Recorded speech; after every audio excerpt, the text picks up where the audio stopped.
She was pregnant and he wasn't ready. Now both she and the baby are dead. This is everything we know in the case of Jade Benning. The trial for the murder of Jade Benning and her unborn child, who she'd already named Ivy, got underway last week. And from the beginning, this case has been intense. So let's start with how we got here. January 2022, Jade Benning and Blaise Taylor match on Hinge in Tennessee. They chat briefly and then silence until around August when the two reconnect. By late September, Jade is pregnant. On November 4th, Jade breaks the news to Blaise. She tells him the baby is his, but she makes one thing clear. She wants this child, and if he doesn't want to be involved, they could go their separate ways. Blaise stays, but behind the scenes, prosecutors allege that he was spiraling. Ending the pregnancy was no longer a legal option under local laws, and he allegedly wanted out at any cost. According to testimony, Blaise approached an acquaintance around this time named Miss Denny. He had a specific question for her. How could he get an abortion pill to secretly slip into Jade's drink? He wanted to force a miscarriage without her ever knowing. Miss Denny refused, but the seed was already planted, and the state claims that he simply shifted his focus to find a different, more lethal substance to do the exact same job.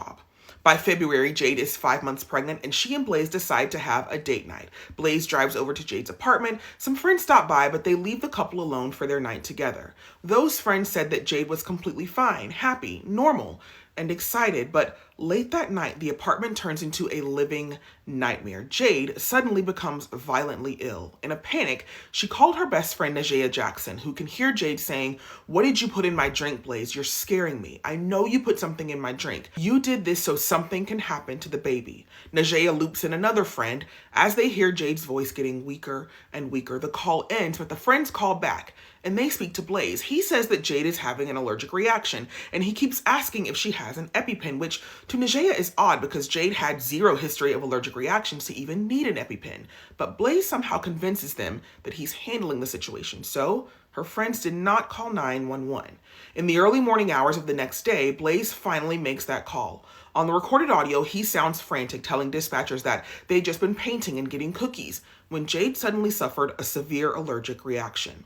When paramedics rush in, they find Jade face down on the bed, completely unresponsive and in full cardiac arrest with fluid coming from her mouth. There were no hives, no swollen airways, none of the signs of an allergic reaction, but completely in line with a severe narcotic overdose or poisoning. So they switch gears. Those same paramedics testified that when they arrived on the scene that night, Blaise's behavior was frantic, but highly unhelpful. He wouldn't tell them anything about what substances were in the apartment, what Jade had consumed, or anything that would help them treat her.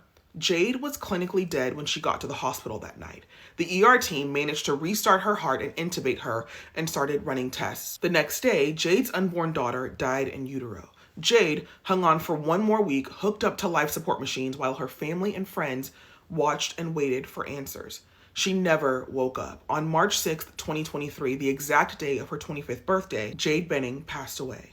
While Jade was fighting for her life in the hospital, the crime scene was already slipping away. Frustrated by what they felt was a slow police response, Jade's friends and family went back to her apartment. They walked through the rooms, grabbed her keys, blew out a candle, and gathered some of her personal belongings. By the time forensics teams fully processed the scene, testing the drinking glasses, water bottles, and liquid containers left behind, the results came back completely clean. No traces of substances were found anywhere in the physical environment. The defense would later lock onto this exact window of time, claiming the entire scene was compromised and contaminated. And the drug tests they run at the hospital, those were all negative too. A detail the defense would later weaponize. But this was just a basic medical test meant for quick triage, not a deep forensic panel. Jade's chart explicitly notes a recommendation for more thorough substance testing. For nearly a year, Blaise moved on with his life. He took a job as a football analyst in Utah. But back in Nashville, the full forensic autopsy and blood toxicology reports were finally completed, and the results shattered the defense's timeline. Jade hadn't suffered some allergic reaction. She'd been killed by an astronomically high dose of this substance dissolved in alcohol. The medical examiner took the stand and stated the concentration was unprecedented, a massive lethal oral injection that stopped her heart almost immediately, which is exactly why the basic ER urine screen had missed it. On March 26, 2024, Blaise was arrested in Utah, extradited back to Nashville, and indicted on 2 counts of first-degree murder and 2 counts of felony murder. He was later released on a $2.5 million bond to await trial. Right now, the trial is unfolding in a Nashville courtroom before before Judge Steve Dozier.